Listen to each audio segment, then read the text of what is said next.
आज हिंदी साहित्य का जो चौथा लेक्चर है वो आपके समक्ष लेकर उपस्थित हो गए हम। अभी तक अगर हिंदी साहित्य की बात की जाए तो हम लोग हिंदी साहित्य का इतिहास, इसके साथ उसका नामकरण, वर्गीकरण, इसकी विशेषताएं और रचनाओं के बारे में क्या किया है, चर्चा कर लिए हैं। अभी तक हम लोग आदिकाल और भक्तिकाल और रीतिकाल, इन तीन कालों पे हम लोग क्या किए थे, विधिवत चर्चा कर लिए थे। जो कल वाला वीडियो था, कल वाले वीडियो में हम लोग डिस्कस किए थे रीति सिद्ध, रीति मुक्त और रीतिबद्ध कवियों के बारे में कि इन इन कैटेगरी में कौन कौन कवि आते हैं और उनकी रचनाएं कौन कौन सी हैं। साथ ही भक्ति काल भी हम लोग कल ही वाले लेक्चर में कवर किए थे और उसमें हम लोग क्या पढ़े थे कि जो रामाश्रय शाखा है, कृष्णाश्रय शाखा है सगुण भक्ति की, और इसके साथ साथ निर्गुण भक्ति का जो संत काव्य धारा यानी ज्ञान मार्गी है और प्रेम मार्गी के अंतर्गत कौन कौन कवि आते हैं, उनकी भाषा क्या थी, इसको भी हम लोग क्या किए थे, पढ़ लिए थे। ठीक, तो आप लोग देखिए, जो लोग क्लास मिस कर देते हैं, नहीं आ पाते हैं, तो उनके लिए फैसिलिटी ये है कि ये वीडियो आपको यूट्यूब से क्या हो जाएगा, मिल जाएगा। बट प्रॉब्लम यही है कि आप उसको देखिए, देख के नोट्स बनाइए, क्योंकि जो फैक्चुअल चीजें हैं, महत्वपूर्ण चीजें हैं, वो हम बार बार इंडिकेट करते हैं कि आप क्लास में केवल मुरारी बाबू के सत्संग में जैसे बैठे रहते हैं लोग, आके कथा मत सुनिए, एक्टिव रहिए, जो चीजें बताया जाता है उसको नोट करते रहिए। और हम हमेशा इंडिकेट करते रहते हैं कि ये वाला पॉइंट नोट कर लो, ये वाला चीज इंपॉर्टेंट है। तो लगभग 30 से 40 मिनट का हम लोग का अब तक हिंदी साहित्य पर 3 वीडियो हो चुका है।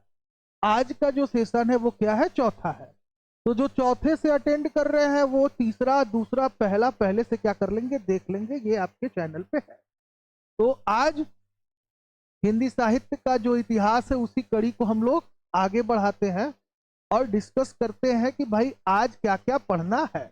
तो आज हम लोगों को पढ़ना है हिंदी साहित्य का कौन सा काल, तो रीतिकाल के बाद कौन सा काल आता है भाई आपका, कौन सा, आधुनिक काल।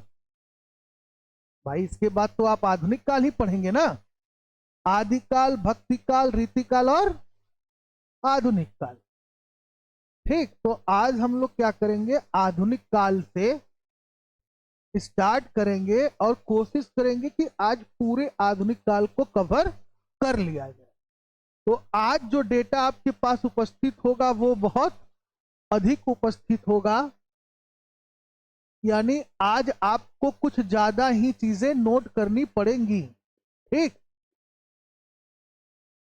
तो हम स्टार्ट करते हैं और आरंभ करते हैं आपका कौन सा, हिंदी साहित्य का आधुनिक काल। हिंदी साहित्य के आधुनिक काल की अगर बात की जाए तो उसका समय जो है 1850 ईस्वी से अब तक क्या किया जाता है, माना जाता है। ठीक, इसी के साथ अगर बात किया जाए तो आधुनिक काल रीति काल के बाद का काल है और इसे यहां से देखिएगा, हिंदी भाषा साहित्य का सर्वश्रेष्ठ युग माना जाता है। तो यहां इसको हम लोग नोट कर सकते हैं कि हिंदी साहित्य का सर्वश्रेष्ठ युग किसको माना जाता है, तो क्या हो जाएगा आपका आधुनिक काल। यानी आधुनिक काल वह काल है जो हिंदी भाषा साहित्य का क्या माना जाता है, सर्वश्रेष्ठ युग माना जाता है। सर्वश्रेष्ठ युग माना क्यों जाता है, तो आपको बता दें कि इस काल में बहुत सारी, यानी हिंदी के अलग अलग विधाओं की जो रचनाएं हैं वो अधिक मात्रा में क्या किया गया, लिखा गया। जैसे पद लिखा गया, पद के साथ साथ गद्य, गद्य के साथ कहानी, समालोचना, नाटक और पत्रकारिता, यानी इन सभी चीजों का क्या हुआ, विकास हुआ। समझ रहे हैं, इसीलिए इसे हिंदी भाषा साहित्य का सर्वश्रेष्ठ युग माना जाता है। दो चीजें यहां से हो गया भाई। अगर आपसे पूछा जाए कि हिंदी साहित्य या हिंदी भाषा का सर्वश्रेष्ठ युग माना जाता है, किसे माना जाता है, तो आधुनिक काल को। लोग आपसे दूसरा क्वेश्चन कर सकते हैं कि क्यों माना जाता है, तो आप कह सकते हैं क्योंकि इस काल में हिंदी के बहुत सारे विधाओं और साहित्यों की रचना हुई। पद लिखा गया, गद्य लिखा गया, नाटक लिखा गया, समालोचना लिखा गया, कहानी लिखा गया, पत्रकारिता, मतलब बहुत सारी चीजें क्या हुई इस काल में विकसित हुई। साथ ही अगर बात किया जाए तो यहां पे आपका क्या हुआ कि आपको पता है आधुनिक काल में विदेशी, मतलब जो ब्रिटिश गवर्नमेंट था उसका सत्ता भारत पर क्या हो गया था, स्थापित हो चुका था। क्योंकि यहाँ पे समय दिया गया है कब का, 1850 का। और आपको पता है कि 1857 में हो गया था भाई क्या, प्लासी की, 1757 में प्लासी की लड़ाई, 1757 में प्लासी की लड़ाई, और 1764 में हुआ था आपका बक्सर का युद्ध। प्लासी और बक्सर के युद्ध के बाद जो ब्रिटिश सरकार थी वो पूरी तरीके से भारतीय राजनीति में क्या हो गया था, इन्वॉल्व हो गया था। ठीक, तो जब कोई दूसरे देश की संस्कृति या सभ्यता या लोग किसी दूसरे देश पर क्या करते हैं, प्रभाव या आधिपत्य जमाते हैं, तो उनके देश में, यानी जिस देश पर उनका आधिपत्य है उस देश पर उनकी संस्कृतियों का छाप दिखलाई पड़ने लगता है। साथ ही राष्ट्रीय चेतना को विकसित करने के लिए, ठीक है, राष्ट्र के लोगों को जागरूक करने के लिए उस कालीन बहुत सारे विचारक हुए जिन्होंने बहुत सारे संस्थाओं का और साहित्यों संस्थाओं का स्थापना किया और साथ ही साहित्यों की रचना की। उसमें सबसे पहले नाम आता है आपका किसका, स्वामी दयानंद का, जिन्होंने क्या किया, आर्य समाज के ग्रंथों की रचना राष्ट्रभाषा हिंदी में की, और अंग्रेजी मिशनरियों ने भी अपनी प्रचार पुस्तक हिंदी गद्य में ही छपवाई। इस तरह विभिन्न मतों का प्रचार कार्य में भी हिंदी गद्य का समुचित विकास हुआ। ठीक, तो उस समय क्या हुआ, राष्ट्रीय चेतना को जगाने के लिए जो स्वामी दयानंद जी थे उन्होंने क्या, आर्य ग्रंथों की रचनाओं पर बल दिया या उस तरह की रचना की।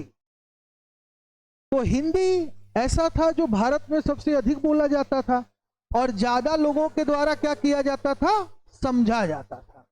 तो इसीलिए अंग्रेजों ने भी अपने आदेश जो होते थे या जो मिशनरी थी, यानी जो ईसाई धर्म का प्रचार और प्रसार कर रही थी, तो वो भी क्या कर रहे थे कि हिंदी भाषा को ही प्रायोरिटी दे रहे थे और ज्यादा से ज्यादा चीजें क्या कर रहे थे, हिंदी में ही प्रकाशित करवा रहे थे, ताकि हमारे विचारों को ज्यादा से ज्यादा लोग क्या करें, जाने।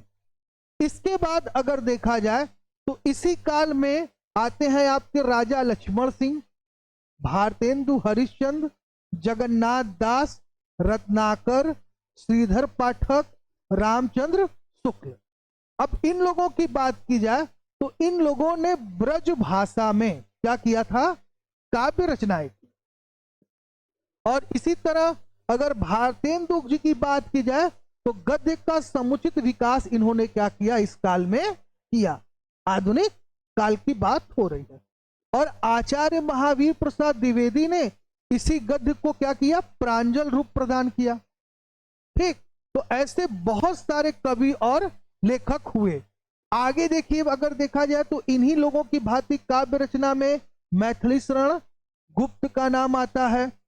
उसके बाद रामचरित्र उपाध्याय, नाथुराम शर्मा शंकर, उसके बाद आपका ला भगवान दीन, राम नरेश त्रिपाठी, जयशंकर प्रसाद, गोपाल शरण सिंह, माखनलाल चतुर्वेदी, अनूप शर्मा, राम कुमार वर्मा, श्याम नारायण पांडे, दिनकर, सुभद्रा कुमारी चौहान, महादेवी वर्मा, इन लोगों का भी नाम क्या था, विशेष था। ये सभी के सभी जो कवि थे ये सब आधुनिक का मतलब आधुनिक काल में हिंदी साहित्य को उत्कृष्ट बनाने का क्या किया था, काम किया था। अब जैसे कि आपको पता है कि आधुनिक काल के अंतर्गत कुल इतने लेखक आ गए ना।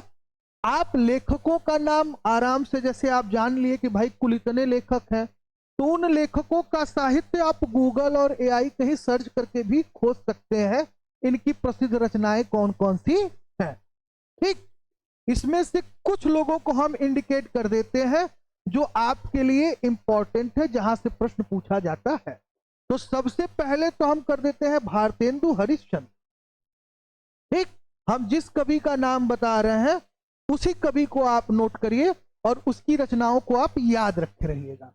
तो पहला कवि, जो पहला लेखक है मेरे हिसाब से वो कौन है? भारतेंदु हरिश्चंद्र, जो कि इंपॉर्टेंट है। दूसरा जो है वो कौन है? रामचंद्र शुक्ल। और तीसरा जो है वो कौन है? महावीर प्रसाद द्विवेदी। ठीक, तो ये तीन लोग हो गए। चौथा अगर देखा जाए तो आ जाते हैं आपका दिनकर। कौन भाई? दिनकर। और इसके अलावा आप याद कर लेंगे सुभद्रा कुमारी चौहान और महादेवी वर्मा, और इसके साथ जयशंकर प्रसाद। अब दो और लोगों को हम बताएंगे, एक है राम नरेश त्रिपाठी और माखनलाल चतुर्वेदी। एक और रहेगा मेरे हिसाब से, वो है मैथिली शरण गुप्त। ठीक, केवल इतने लोगों का ही नाम आप लिख लीजिए और इतने लोगों की ही रचनाओं को क्या करिएगा? फोकस करिएगा ना। इतने में से ही कोई ना कोई क्या हो जाएगा? हम लोग का फंस जाएगा। ठीक, क्योंकि बहुत सारे कवियों को, बहुत सारे लेखकों को अगर हम पढ़ेंगे तो ये पॉसिबल नहीं है, ये संभव नहीं है कि हम सबको पढ़ पाए। ठीक, यहां तक बात समझ में आई? नोट हो गया? फिर से बोल देते हैं, भारतेंदु हरिश्चंद्र, रामचंद्र शुक्ल, महावीर प्रसाद द्विवेदी, मैथिली शरण गुप्त, माखनलाल चतुर्वेदी, राम नरेश त्रिपाठी, जयशंकर प्रसाद, दिनकर और सुभद्रा कुमारी चौहान, महादेवी वर्मा। कुल इतने लोगों का नाम हमने आपको बताया है मैंने, कि इतने लोगों पे आप क्या करिए? फोकस करिए और इन्हें ही ध्यान में रखकर क्या करिए? पढ़िए। अब आधुनिक काल की अगर बात करें तो ये हिंदी साहित्य का एक बड़ा काल माना जाता है। क्या माना जाता है? एक विस्तृत काल माना जाता है। तो इसी को क्या किया गया था? भारतेंदु युग, द्विवेदी युग, इन सारे युगों में क्या किया गया? विभाजित किया गया। तो युगों की विशेषताओं के बारे में पढ़ लेते हैं और उस युग की कौन सी बोली रही, कौन सा लेखक हुआ और क्या प्रसिद्ध रचना रही, इसके बारे में अब हम लोग फैक्चुअल डिस्कस कर लेते हैं, जो कि है इंपॉर्टेंट। तो सबसे पहले है कौन सा भाई? भारतेंदु युग। अब यहां से नोट करने लायक चीज जो है वो ये है कि भारतेंदु युग का नामकरण हिंदी नव जागरण के अग्रदूत भारतेंदु हरिश्चंद्र के नाम पर किया गया। तो भारतेंदु युग का नामकरण किस पे किया गया? भारतेंदु हरिश्चंद्र के नाम पर। साथ ही भारतेंदु युग की प्रवृत्तियां, प्रवृत्तियां मतलब हम आपको बताए हैं क्या? विशेषता, और ये बहुत इंपॉर्टेंट है।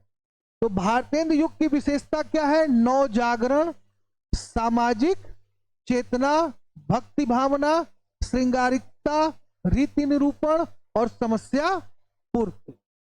ये क्या थी? भारतेंदु युग की प्रमुख विशेषताएं थी। यानी भारतेंदु युग में जो रचनाएं लिखी गई, जिन पुस्तकों को लिखा गया, उसमें नव जागरण, राष्ट्रीय चेतना या सामाजिक चेतना, भक्ति भावना, श्रृंगारिकता और रीति निरूपण तथा समस्या पूर्ति का भाव क्या होता है? देखने को मिलता है। ठीक, अब इसके साथ अगर बात किया जाए तो यहां पे जो भारतेंदु को केंद्र में रखते हुए अनेक साहित्यकार हुए, ठीक है, उन्हें क्या किया गया? भारतेंदु मंडल के नाम से क्या किया जाने लगा? जाना जाने लगा। ये आपको नोट करने की कोई आवश्यकता नहीं है। अब यहां पे देखते हैं आगे कि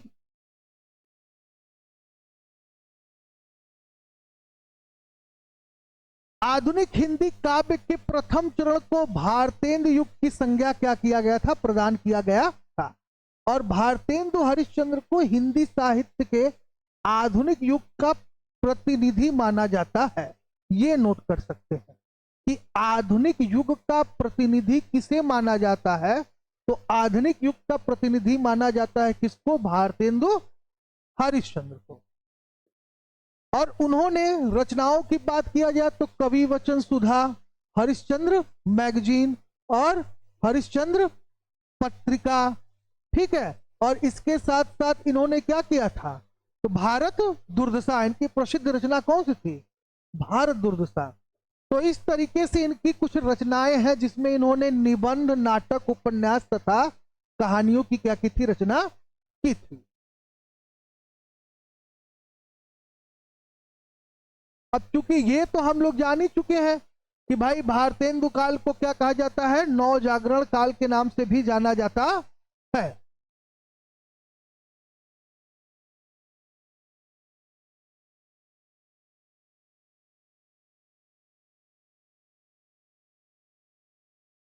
अब जैसा कि हम आपको बताए थे कि भारतेंदु जी के साथ जो भी लेखक और साहित्यकार या रचनाकार हुए, उन सभी लोगों को क्या कहा जाता था, तो भारतेंदु मंडल कहा जाता था।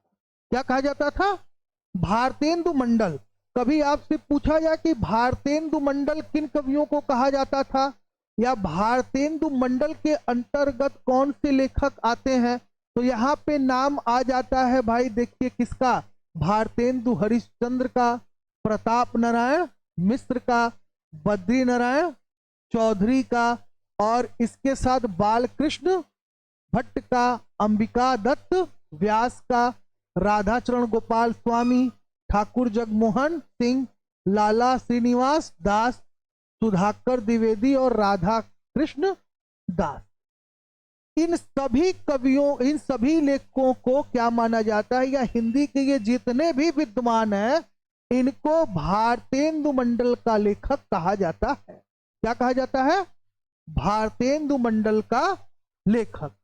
आप एक जैसे, हालांकि साहित्य से प्रश्न बहुत कम आता है, लेकिन 2, 4, 5 जो भी आता है, केवल आप ऐसे ही फैक्चुअल जो चीजें हम आपको बता रहे हैं उसको नोट कीजिए। 30 से 40 फैक्ट आप नोट करेंगे पूरे हिंदी साहित्य के दौरान। यानी पूरे हिंदी साहित्य वाला जो हम लोग 4 वीडियो में जिसको हम लोग खत्म करेंगे, तो 4 पार्ट्स में जो हम हिंदी साहित्य आपको पढ़ा रहे हैं, यहां से केवल आपको 30 से 40 फैक्ट हम आपको बताएंगे, जिसमें कि अगर साहित्य से प्रश्न आपके यूपीपी, बीएड एंट्रेंस, साथ ही एसएससी जीडी या किसी अन्य प्रकार की परीक्षा आप आयोग की दे रहे हैं जिसमें हिंदी भाषा संबंधित प्रश्न आपसे पूछा जा रहा है, चाहे वो टेट का हो, सुपर टेट हो, तो वहां से आपका, या सीयूईटी हो तो यहीं से, या सीएचएस हो तो यहीं से आपका कवर हो जाएगा। एक्स्ट्रा बहुत डीप पढ़ने की आपको आवश्यकता नहीं है। ठीक, जितना आपको बताया जा रहा है उस पे ही नोट्स बनाइए, उसी को पढ़िए, और एक बार उसको कायदे से पढ़कर आप क्या करिए कि प्रीवियस ईयर के क्वेश्चंस को देखिए कि क्या जो पढ़ाया गया है उसी में से प्रश्न आया है कि नहीं आया है। क्योंकि जब तक खुद से आप एनालिसिस नहीं करेंगे, विश्लेषण नहीं करेंगे, तब तक क्या होगा, नहीं क्लियर होगा। अब जैसे कितने लोग ऐसे हैं जो कि यहाँ पे एसएससी जीडी या का प्रिपरेशन कर रहे हैं, जीडी वाले कितने हैं, तो जीडी वाले जो प्रीवियस ईयर का क्वेश्चन पेपर है उसमें देखिए आप हिंदी का लेवल क्या है, आपको जो पढ़ाया गया है उसमें से क्वेश्चन वहां पे हैं, पूछे गए हैं कि नहीं पूछे गए हैं। कम से कम इतना तो कर सकते हैं, प्रीवियस ईयर के क्वेश्चंस को आप सॉल्व करिए, या एसआई वाले जो बच्चे हैं वो देख लें प्रीवियस ईयर के क्वेश्चन पेपर्स को। ठीक है, इससे आपको ये आइडिया मिलेगा कि जो क्लास हम अटेंड कर रहे हैं वहां से वो चीजें आ रही हैं कि नहीं आ रही हैं। ठीक, आगे चलते हैं, अब बात करते हैं दूसरे युग का, जिसका नाम क्या है भाई, द्विवेदी युग। द्विवेदी युग का जो समय है ये 1900 से 1920 तक क्या किया जाता है, माना जाता है। और इसका जो नाम है वो पड़ा किसके नाम पर, तो आचार्य महावीर प्रसाद द्विवेदी के नाम पर। किसके नाम पर पड़ा, आचार्य महावीर प्रसाद द्विवेदी के नाम पर इसका नाम हुआ। ये दोनों चीज नोट करने योग्य है। द्विवेदी युग जिसका समय 1900 से 1920 माना जाता है, साथ ही आचार्य महावीर प्रसाद द्विवेदी के अनुसार इसका नाम क्या पड़ा था, द्विवेदी युग पड़ा था। इसे जागरण सुधार काल के नाम से भी जाना जाता है। तो एक पॉइंट और आप नोट कर सकते हैं क्या, कि इसे जागरण सुधार काल के नाम से भी क्या किया जाता है, जाना जाता है। साथ ही अगर आगे देखा जाए तो आपको बता दें कि इस काल में क्या किया गया।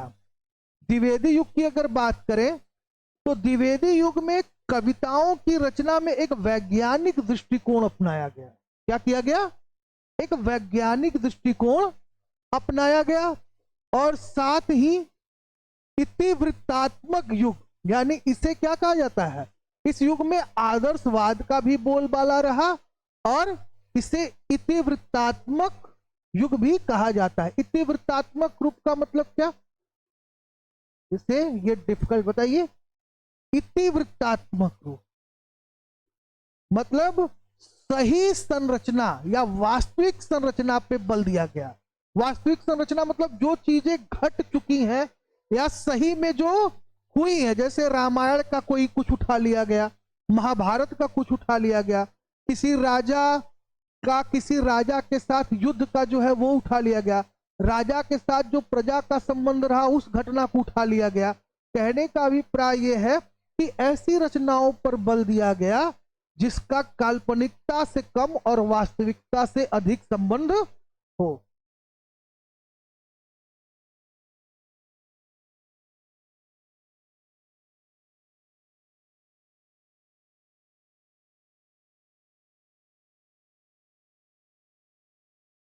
अब इस युग के कवियों की बात करते हैं तो द्विवेदी युग के कवियों में मैथिली शरण गुप्त, अयोध्या सिंह, उपाध्याय हरिऔध, इनका पूरा नाम है, साथ ही श्रीधर पाठक और राम नरेश त्रिपाठी, इस युग के बहुत अच्छे कवि रहे।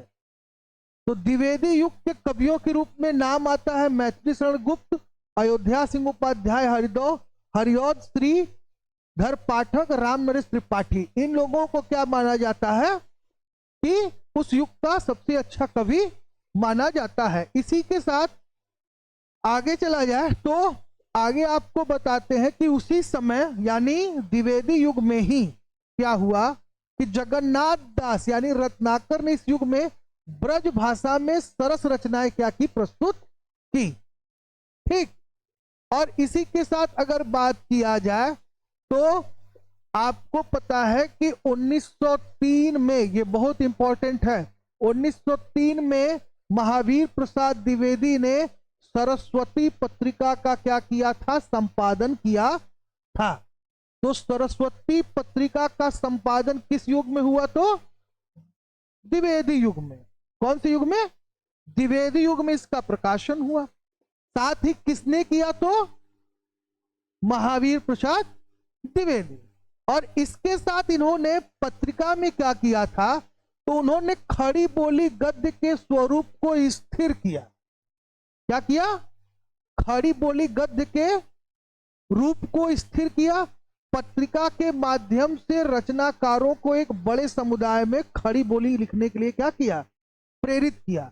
जब आचार्य महावीर प्रसाद द्विवेदी ने 1903 में सरस्वती पत्रिका का क्या किया, संपादन किया, तो उसे लोगों ने बहुत हाथों हाथ स्वीकार किया। जब लोगों ने हाथों हाथ स्वीकार किया तो उसकी पॉपुलैरिटी को देखते हुए अन्य विद्वान जो थे वह भी उस भाषा में लिखने के लिए क्या हुए, प्रेरित हुए।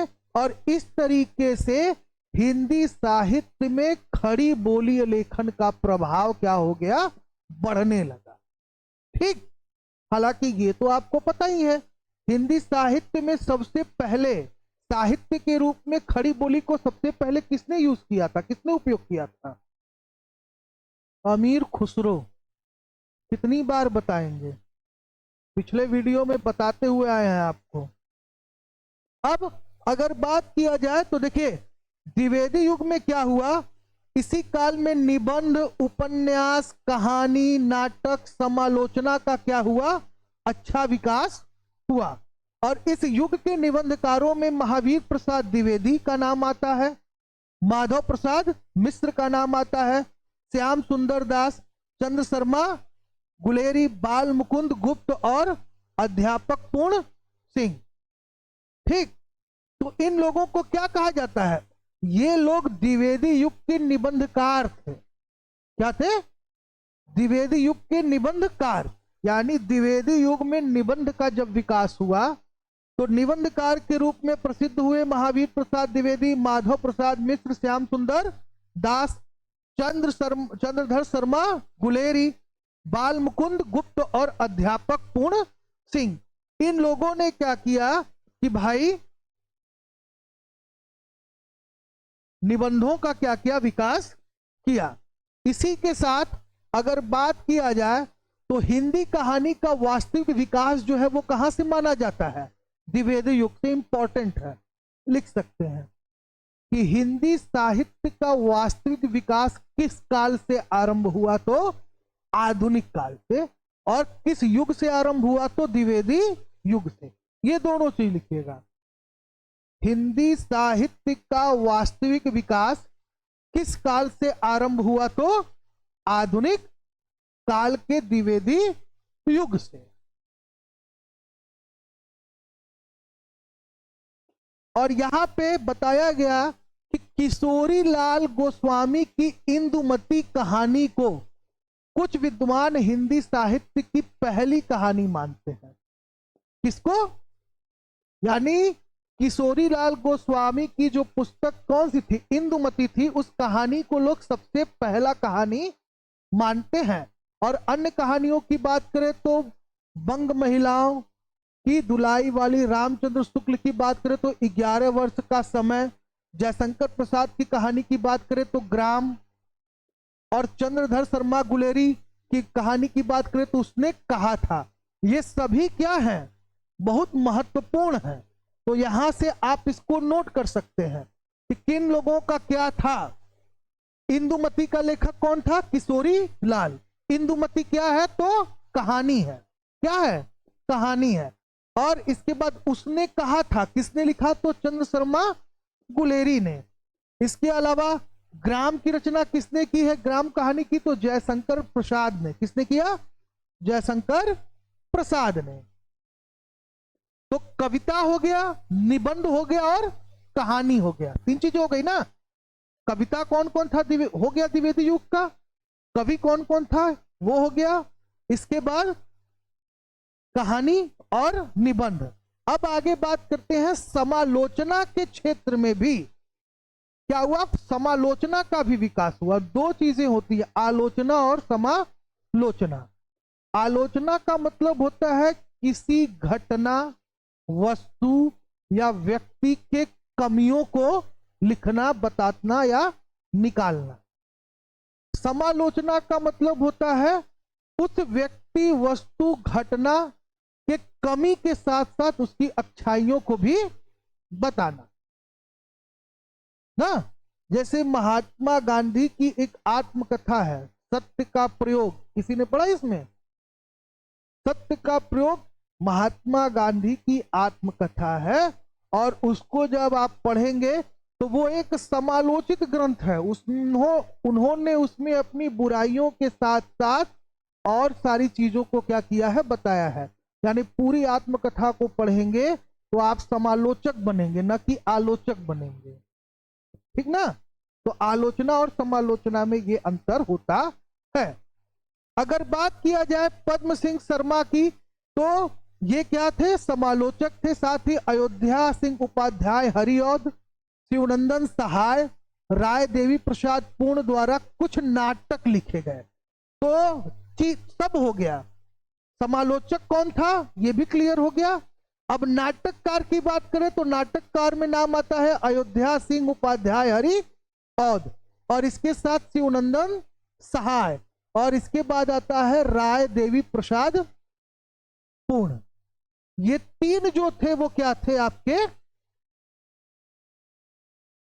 नाटककार थे। कवियों के बारे में ऊपर चर्चा हो ही चुका है, जिसके बारे में बता दिए थे। आचार्य महावीर प्रसाद द्विवेदी, गया प्रसाद शुक्ल सनेही, श्रीधर पाठक, जगन्नाथ रत्नाकर और रामचरित्र उपाध्याय, अयोध्या सिंह उपाध्याय, हरिऔध। तो ये लोग क्या थे? कवि थे। तो इस तरीके से ये युग भी क्या हुआ? आपका समाप्त हो गया। अब बात करते हैं छायावादी युग की। ठीक, अब कौन कौन सा हो गया? भारतेंद्र युग हो गया, द्विवेदी युग हो गया और छायावादी युग हो गया। तो आज 3 ही पढ़ाते हैं, फिर कल वाले वीडियो में इसको पूरी तरीके से समाप्त करेंगे, क्योंकि फिर वीडियो आपका बहुत ज्यादा लेंदी हो जाएगा, लेक्चर आपका बड़ा हो जाएगा और फिर ये यूट्यूब पर बड़ा हो जाएगा। बताते ना आपसे, वीडियो हो गया बड़ा तो वो रह जाएगा यूट्यूब पर पड़ा, तो इसलिए कम से कम तो लोग पढ़ा। ठीक, आगे चलते हैं। द्विवेदी युग के बाद हम लोग छायावादी युग की बात करते हैं। तो सबसे पहले तो आप ये जान लीजिए कि छायावाद युग के कवियों की बात करते हैं तो थोड़ा सा इसके बारे में हम लोग जान लेते हैं। देखिए, हिंदी साहित्य के इतिहास में छायावाद के वास्तविक अर्थ को लेकर विद्वानों में विभिन्न मतभेद है। छायावाद का अर्थ मुकुटधर पांडे ने रहस्यवाद और सुशील कुमार ने अस्पष्टता और महावीर प्रसाद द्विवेदी ने अन्योक्ति पद्धति तथा रामचंद्र शुक्ल ने शैल वैचित्र और नंद दुलारे वाजपेयी ने आध्यात्मिक छाया का भान और डॉक्टर नागेंद्र ने स्थूल के प्रति सूक्ष्म का विद्रोह बताया है। ठीक, तो ये छायावाद को लेकर क्या है, टिप्पणियां की गई हैं। छायावाद को अलग अलग लेखकों ने अलग अलग नाम से क्या किया है, बुलाया है। इसमें से 2-3 आप नोट कर सकते हैं। सबसे पहले डॉक्टर नागेंद्र का नोट कर लीजिएगा, नागेंद्र का स्थूल के प्रति सूक्ष्म का विद्रोह किस युग को बताया गया है, तो छायावाद को। किसको बताया गया है? छायावाद को।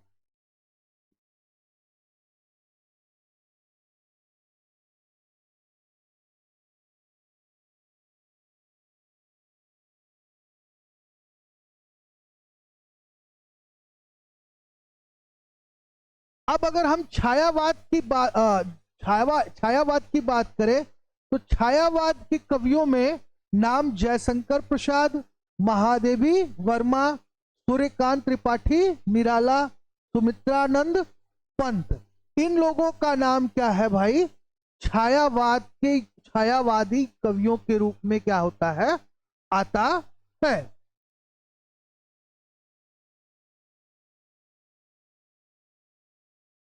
अब बात करते हैं छायावादी युग यानी छायावाद युग की जो है विशेषताओं की, कि क्या प्रवृत्तियां थी, कौन कौन सी विशेषताएं थी छायावाद की।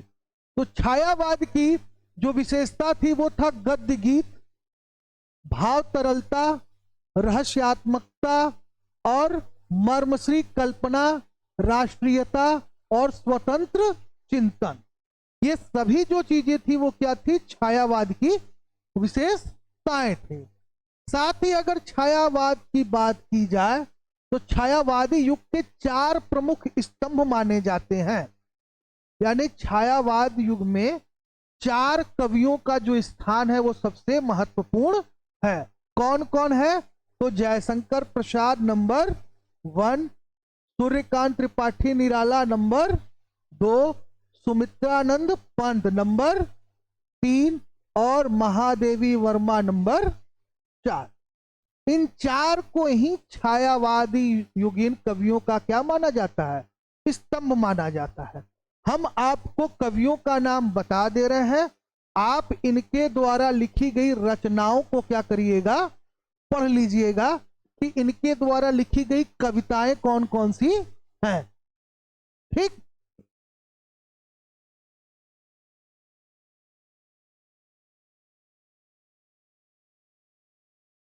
हो गया।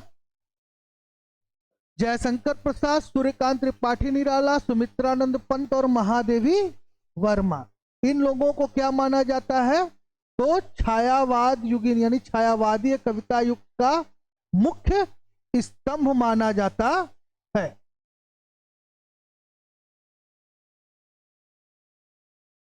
अब आगे बात करेंगे हम लोग छायावादोत्तर युग की। किसकी बात करेंगे? छायावादोत्तर युग की। तो छायावादोत्तर युग या शुक्लोत्तर युग भी इसको क्या किया जाता है, कहा जाता है। कहा जाता है कि सन 1936 से 1947 ईस्वी तक इस काल को शुक्लोत्तर या छायावादोत्तर युग कहा गया। और हिंदी काव्य धारा यहाँ पर क्या हो जाती है, बहुमुखी हो जाती है। ये इंपॉर्टेंट है कि हिंदी काव्य धारा किस युग में बहुमुखी हो जाती है। तो आप लिख लीजिएगा कि छायावादोत्तर या शुक्लोत्तर युग में हिंदी काव्य धारा को क्या कहा जाता है, बहुमुखी कहा जाता है।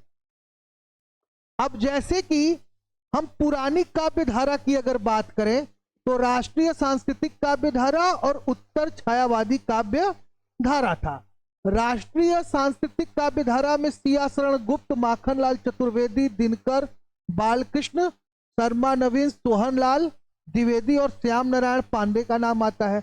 वही उत्तर छायावादी काव्य में निराला, सुमित्रानंद पंत, महादेवी वर्मा, जानकी वल्लभ शास्त्री, इन लोगों का नाम आता है। ठीक, इसके अलावा अगर हम नवीन काव्य धारा की बात करें तो नवीन काव्य धारा में क्या हुआ था, जिसको हम लोग बहुमुखी काव्य कहते हैं। तो यहाँ पे व्यक्ति गीत कविता धारा, प्रगतिवादी काव्य धारा, प्रयोगवादी काव्य धारा और नई कविता धारा। तो नई कविता धारा में किसका नाम आता है, सिंह और धर्मवीर भारती का। वही प्रयोगवादी में अज्ञेय और गिरजा कुमार माथुर, मुक्तिबोध और भवानी प्रसाद मिश्र और शमशेर बहादुर का नाम आता है। प्रगतिवादी काव्य में केदारनाथ अग्रवाल, रामविलास शर्मा, नागा अर्जुन, रांगे राघव, शिवमंगल सिंह सुमन और त्रिलोचन का नाम आता है। व्यक्तिगत गीत की बात करें तो प्रेम और मस्ती की काव्य धारा में हरिवंश राय बच्चन का नाम आता है, नरेंद्र शर्मा का नाम आता है, रामेश्वर शुक्ल का नाम आता है, इनका रामेश्वर शुक्ल अंचल पूरा नाम था, और भगवती चरण वर्मा और आरसी प्रसाद सिंह, इन लोगों का नाम जो है नवीन काव्य धारा के अंतर्गत आता है। तो ये सभी के सभी जो कवि हैं वो नवीन काव्य धारा के कवि क्या किए जाते हैं, माने जाते हैं। ठीक, अब छायावादोत्तर और शुक्लोत्तर युग के बाद आता है आपका क्या, प्रगतिवाद। क्या आता है, अब तीन बचा, प्रगतिवाद और प्रयोगवाद और नई कविता का युग। तो ये हम लोग कल क्या करेंगे, समाप्त करेंगे। ठीक है, आज का लेक्चर यही तक रहेगा। जो लोग आज का वीडियो या क्लास अटेंड कर रहे हैं, अगर उनकी पहले की चीजें छूटी हुई है तो आज के वीडियो से पहले 3 वीडियो हिंदी साहित्य का आपका पड़ा हुआ है, आप उसको जाके पहले देख लीजिएगा। और पूरे वीडियो से आपको कल का वीडियो और बचा हुआ है, कुल 30 से 40 फैक्ट हम नोट करेंगे, जिससे कि हमारा वनडे एग्जाम जो आपका राज्य स्तरीय स्टेट लेवल पर जो एंट्रेंस और जो परीक्षाएं होती हैं वहां पे हम इस चीज को क्या कर लेंगे, अच्छे से कवर कर लेंगे। तो 2 पोर्शन हमारा हो जाएगा कंप्लीट। एक तो आपका भाषा, अर्थ, प्रकार, विशेषता, भाषा विभाषा, बोली में अंतर, साथ ही हिंदी भाषा का विकास, हिंदी भाषा के प्रकार और इसके साथ उसको संवैधानिक विकास, ये पूरा क्लियर हो जाएगा। हिंदी राजभाषा, राष्ट्रभाषा, ये सारी चीजें, अनुच्छेद सब कुछ वाला क्लियर हो गया। फिर साहित्य का क्लियर हो गया, तो 2 पोर्शन बड़ा वाला तो क्लियर हो गया। फिर हम आ जाएंगे कहाँ, व्याकरण पे, और व्याकरण बहुत ज्यादा है तो 10 दिन हम लोग डिस्कस करेंगे। और इस एक तरह से पूरा का पूरा हिंदी, इस बार प्लस पॉइंट आपके साथ ये है कि क्लास में 2 बार रिवीजन हो जाएगा हिंदी। ठीक, इसके अलावा आपका पूरे सिलेबस का वीडियो आपको मिल जाएगा कहां से, यूट्यूब चैनल से। तो दोनों चीजें हैं। अब इसके बाद क्या होगा, तो हम पूरा मिक्स करके भाषा से लेके साहित्य से लेके व्याकरण तक हम एमसीक्यू यानी प्रैक्टिस सीट हल बस करवाएंगे। आप डिस्क्रिप्टिव पढ़िए और केवल आके आप क्या करिए, प्रैक्टिस, जो प्रैक्टिस सीट है उसको सॉल्व करिए। आप प्रतिदिन यह चेक करिए कि 60 से 65% प्रश्नों का उत्तर आप सही दे पा रहे हैं कि नहीं। ठीक, तो ऐसे ही प्रतिदिन आप आते रहिए, लेक्चर को अटेंड करते रहिए, बाकी तैयारी हम पे छोड़ दीजिए। आप आते रहेंगे तो कुछ न कुछ पाते रहेंगे। ठीक, जय हिंद, जय भारत।